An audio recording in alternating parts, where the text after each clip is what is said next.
오늘은 또 그 노인 아파트 갱신 1년에 한 번씩 노인 아파트 갱신할 때 또 이제 주의할 점에 대해서 오늘 나눠보고 싶은데요. 손님 중에 또 어떤 분이 이제 이 크레딧 카드 빚이 또 많아서 그 크레딧 카드 3개를 그 페이먼트 할 때 이제 그 페이먼트 할 때 은행에 돈을 집어넣고 그 은행에서 이제 크레딧 카드 페이먼트로 뭐 300불, 몇백 불씩 이렇게 빠져나가게 했더니 이제 그 노인 아파트 갱신할 때 3개월에서 보통 6개월치 은행 스테이먼을 다 가지고 오라고 하잖아요. 그래서 거기에서 이제 돈이 계속 캐시가 뭐 300불, 400불, 뭐 300불 그 입금을 시키고 또 크레딧 카드 페이먼트로 빠져나간 것에 대해서 또 문제가 돼서 이분 렌트비가 200 얼마, 그러니까 30% 200 얼마 내던 것을 이제 1000불 정도 내라. 당신 이렇게 몇백 불씩 계속 은행에 들어온 그런 내역서가 있기 때문에 어떤 인컴이 발생했을 거라고 간주해서 이제 1000불 가까이 돈을 내야 된다. 이래서 어떻게 했으면 좋겠냐 해서 이제 저를 찾아오시게 돼서 제가 이제 그것에 대해서 이렇게 상담을 해드리면서 그 노인 아파트 실제로 갱신할 때 문제가 되는 점을 잘 모르고 계신 분들이 조금 계세요. 그래서 오늘은 그 노인 아파트 갱신할 때 어떤 것들이 문제가 될 수 있는지에 대해서 간단하게 알아볼게요. 이 내용이 필요하신 분들은 저와 함께 해주세요.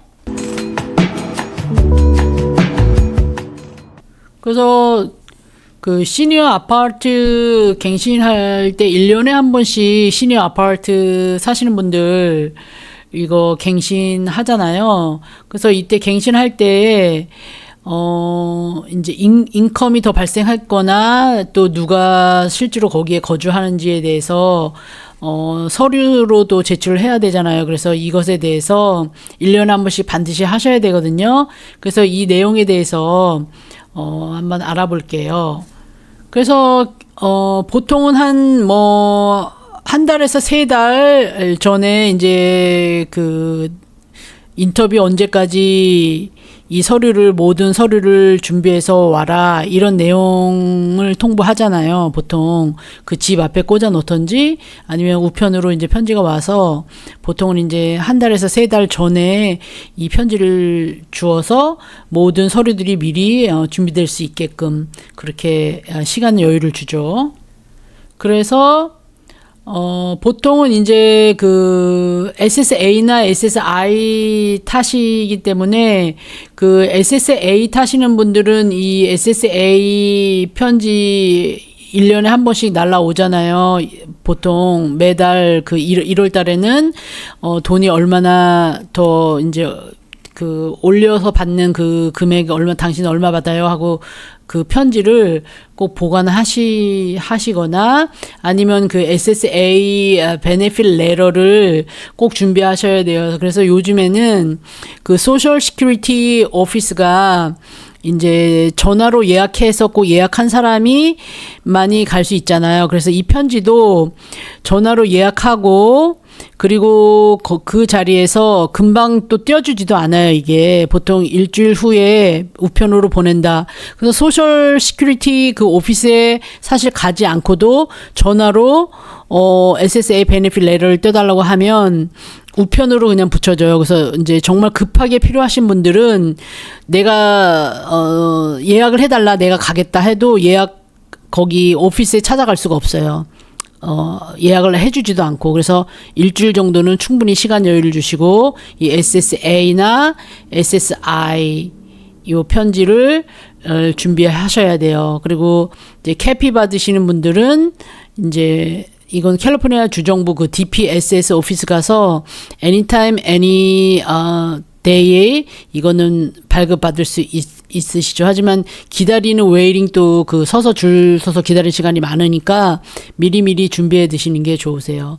그리고 보통은 그 6개월치 보통 6개월치 그 은행을 전부 스테이트먼을 가져오라고 하잖아요.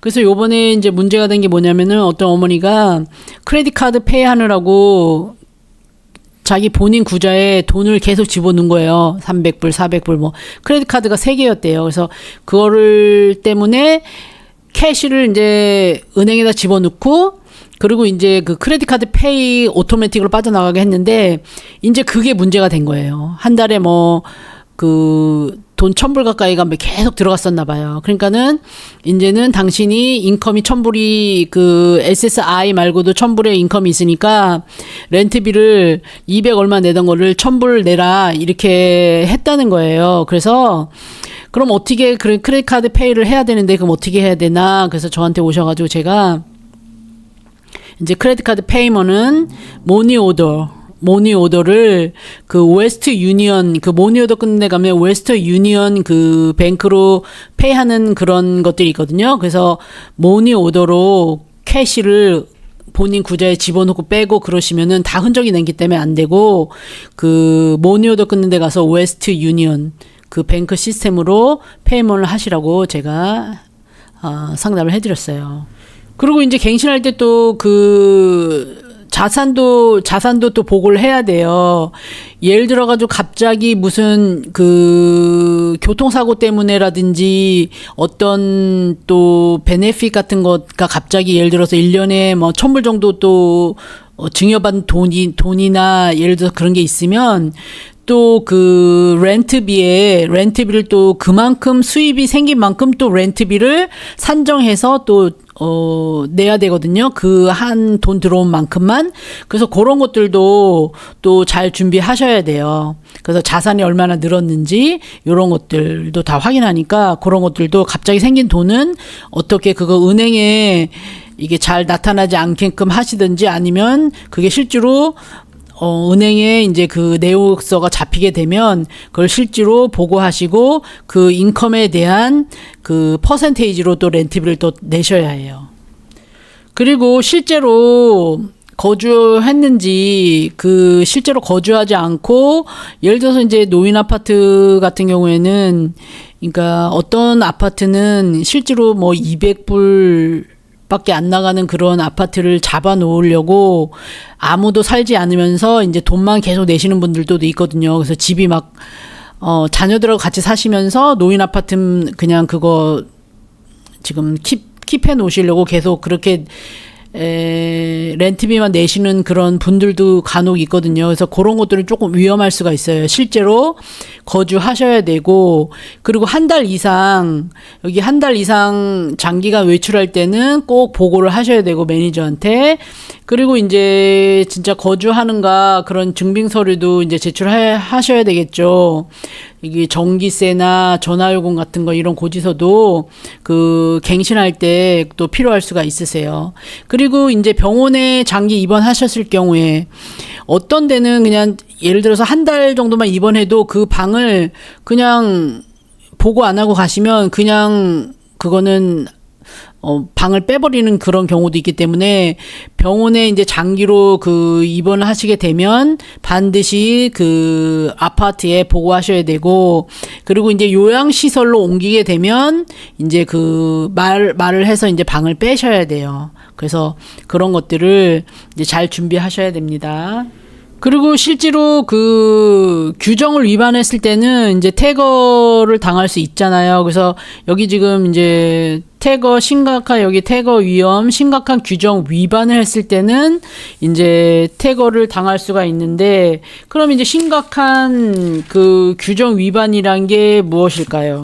예를 들어서 이제 소득이 갑자기 많아졌어요. 근데 그거를 숨기거나 했을 때 태거 대상이 될 수 있죠. 수입이 실제로 많은데 적은 것처럼 보고했거나 할 때는 진짜 태거 당할 수 있는 거죠. 그리고 실제로 거주하지 않으면서도 거주하는 것처럼 했을 경우에 그것도 태거가 될 수 있기 때문에 그거가 이제 확인만 되면, 그러니까는 그거를 잘 관리하셔야 되겠죠.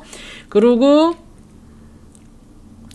그 렌트비를 내지 않았을 경우에 그거가 몇 개월 밀린다 하면은 그것도 태거될 수가 있겠죠. 그렇게 할 수 있고, 실제로 폭언이나 위협, 소음 같은 거를 피워서 만약에 컴플레인을 받았는데 그런 것들이 계속 반복된다. 그럼 그것도 퇴거 대상이 될 수가 있으세요. 불법으로 마약을 소지했다든지 무기를 소지했다든지 그럴 경우에도 퇴거 대상이 될 수 있으시죠. 그리고 이제 허위 정보, 허위로 인컴을 낮게 해 보고했다든지 허위로 누가 같이 사람이 있는데 없다고 한다든지 이 허위로 어떤 정보를 제공했을 때 그게 이제 알려지면 이제 퇴거의 대상이 될 수 있으시니까 요런 것들을 잘 준비하시고, 그리고 이제 그 옆집이나 윗집이나 그 폭언, 공격성 요런 것도 좀 조심해야 되고, 이제 임으로 가족이나 지인이 장기간 동거했을 때 허락 없이 그럴 경우에도 이제 퇴거 대상이 될 수 있죠. 그리고 예를 들어서 흡연이 안 되는데 흡연을 계속 한다든지 아니면은 애완동물을 기를 수 없는데 기른다든지 어떤 이런 규정들을 위반했을 때는 뭐 한두 번은 익스큐즈로 될 수 있겠지만 그런 것들이 계속 반복될 때는 퇴거 대상이 될 수 있습니다. 그래서 maybe 그 퇴거 명령이 떨어졌다. 뭐 anyway 어떤 경우에 있었든지 퇴거 명령이 떨어졌다. 그러면은 어떻게 대처해야 할까요? 그 거절 통보를 우선 받으면은 그 매니저한테 이제 확인하는 거죠. 내가 퇴거 명령 받은 게 맞습니까? 확인하고 이것에 대해서 그 이유가 적법한지 아닌지 하여튼 그 이의 시청을 할 수 있는데, 지금 LA에서는 LA 정의진흥협회라고 그 800-867-3640 여기로 전화하시면 여기서 그 이빅션에 관한 전문 변호사가 계세요. 프리로 도와주거든요. 그래서 여기다가 전화하셔가지고 퇴거 명령 때문에 전화했습니다. 이름 남기고 전화번호 남기면 1시간 안에 반드시 전화가 걸려와요. 그리고 1시간 안에 전화가 안 걸려오면 다시 한번 전화하셔서 이름과 성함과 전화번호 그리고 퇴거 명령 때문에 전화했어요 하면은 반드시 바로 전화가 걸려옵니다. 그래서 여기서는 이런 도와주는 변호사 그룹이 있다는 게 참 럭키죠. LA 사는. 그래서 오늘은 그 LA 노인 아파트 1년에 한번 갱신하는 그것에서 문제가 발생할 수 있는 소지 몇 가지에 대해서 알아봤어요. 그래서 실제로 퇴거 명령을 받으실 수 있는 그런 소지들이 약간 이제 불법적인 것을 행했을 때 한 번은 용납이 될 수 있겠지만 그런 것들이 계속 반복됐을 때는 퇴거 명령이 떨어질 수 있고, 그리고 퇴거 불이하게 어떻게 악의적으로 퇴거 명령 받는 경우도 있거든요. 여기 매니저들이 어떤 한 사람을 지목해서 저 사람을 내보내려고 할 때는 폭행, 소음 그런 것이 행하지 않았음에도 그것이 꼭 있는 것처럼 해서 그런 걸 만들어서 한 사람을 퇴거시킬 수 있는 명령서를 제출할 수가 있으세요. 그런 불유한 경우에는 그 LA 정의 진흥 협회에 전화하셔서 그 변호사 그룹에 꼭 그 도움을 받으시기 바랍니다. 그래서 여기에서 이제 궁금한 것이 있으면은 또 댓글에 알려주시고요. 오늘은 그래서 간단하게 퇴거 명령 받으시거나 아니면은 이제 LA 노인 아파트 그 갱신하는 것에 대해서 이제 조심해야 될 점에 대해서 참 간단하게 알아봤어요. 그래서 다음에는 더 좋은 영상으로 여러분 찾아뵙고요. 오늘 시청해 주셔서 너무 감사합니다. 다음에 또 만나요. 감사합니다.